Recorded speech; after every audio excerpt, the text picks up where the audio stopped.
এই জায়গাটা বেহেশতের বাগান, কোনো সন্দেহ আছে? জোরে বলেন, আছে নাকি? বিশ্ববিখ্যাত হাদিসের কিতাব ইমাম তাবারানী রহমতুল্লাহ আলাইহি মুআজাবুল কাবিরের মধ্যে হাদিস নোট করেছেন। একই হাদিস ইমাম নবম শতাব্দীর মুজাদ্দিদ হাফিজুল হাদিস 2 লক্ষ হাদিসের হাফেজ আল্লামা ইমাম জালালউদ্দিন সুয়ুতি রহমতুল্লাহ আলাইহি ফাতহুল কাবিরের মধ্যে হাদিস এনেছেন। একই হাদিস ইমাম হিন্দি রহমতুল্লাহ আলাইহি কানজুল উম্মালের মধ্যে তিনি হাদিস কোট করেছেন। عن ابن عباس رضي الله تعالى عنه قال قال رسول الله صلى الله عليه وسلم إذا مررتم برياض الجنة فاتقوا قيل يا رسول الله وما رياض الجنة قال مجالس العلم جل বলেন সুবহানাল্লাহ। ভাইরা আমার, বন্ধুরা আমার, রাসূলুল্লাহর প্রিয় সাহাবী ইবনে আব্বাস রাদিয়াল্লাহু তাআলা থেকে হাদিস বর্ণিত, তিনি বলেছেন আল্লাহর নবী রাহমাতুল লিল আলামিন ওনার নূরানি জবান থেকে ইরশাদ করেছেন ইদা মারারতুম বিরিয়াদিল জান্নাহ, যখন তোমরা জান্নাতের বাগান দেখবা, বেহেশতের বাগান দেখবা, ওই বেহেশতের বাগান থেকে তোমরা ফল ভক্ষণ করবা। আল্লাহু আকবার।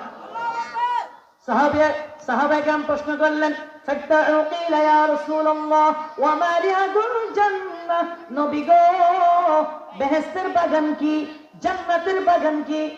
قال مجالس العلم, আমার নবী জবাব দিয়েছেন যেখানে কোরআন হাদিসের আলোচনা হয়, যেখানে কোরআন হাদিসের চর্চা হয়, যেখানে কোরআন হাদিসের কথাবার্তা হয় রে, ওটা সাধারণ কোনো জায়গা না, সাধারণ কোনো জায়গা না, ওটাই হলো আল্লাহর জান্নাতের বাগান। সুবহানাল্লাহ। এই হাদিসটুকু আমি অধম নিজে বানায়া বলিনি, বিশ্ববিখ্যাত কয়েকটা হাদিসের কিতাবের নাম বলে দিয়েছিলাম আমি। অসংখ্য হাদিসের কিতাবের মধ্যে হাদিস আসছে। আর একটি হাদিস আসছে ক্বালা হিলকু যিকর, যেখানে জিকির আজকারের মজলিস হয়, রাসূল বলছে তোমরা ওই মজলিসে বসবা, ওখানে বসে বেহেশতের ফল তোমরা ভক্ষণ করবা। সাহাবায়ে কেরাম প্রশ্ন করেন ইয়া রাসূলুল্লাহ বেহেশতের বাগানটা কি? রাসূল বলেন ক্বালা হিলকু যিকর, যেখানে জিকির আজকারের মজলিস বসে ওইটাই জান্নাতের বাগান। সুবহানাল্লাহ বলেন। একটু আগে মতো আমরা জিকির করছি না? জোরে বলে করেছি কিনা? মাত্র আমরা জিকির করলাম। এটা তাহলে কিসের বাগান? জান্নাতের বাগান, বেহেশতের বাগান। ভাইরা আমার, বন্ধুরা আমার, আমাদের সকলেই ঈমানটা মজবুত করতে হবে। বিশ্বাস হয়তো এটা বেহেশতের বাগান, হয়তো জোরে বলেন হয় কিনা? সিয়াসিত্তার কিতাব সুনান ইবনে মাজার মূল কিতাব 7 নম্বর পৃষ্ঠার ইবারত عن جندب بن عبد الله قال كنا مع النبي صلى الله عليه وسلم ونحن فتيان حزابر فتعلمنا الإيمان قبل أن نتعلم القرآن ثم تعلمنا القرآن فاجتدنا به إيمانا الله أكبر رسول الله في صحابي جندب بن عبد الله থেকে হাদিস বর্ণিত, তিনি বলেন আমরা রাসূলুল্লাহ সাল্লাল্লাহু আলাইহি ওয়াসাল্লামের কাছে শক্তিশালী যুবক হিসেবে ছিলাম। কি হিসেবে? শক্তিশালী যুবক। সুনান ইবনে মাজার মূল কিতাব 7 নম্বর পৃষ্ঠার হাদিস।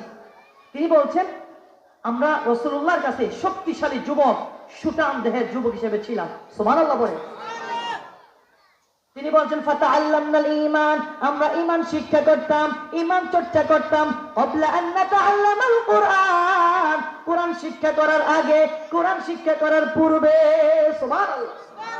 অর্থাৎ আগে আপনার ঈমান মজবুত করতে হবে, তারপর আপনার অন্যান্য আমল। ঠিক কিনা বলেন?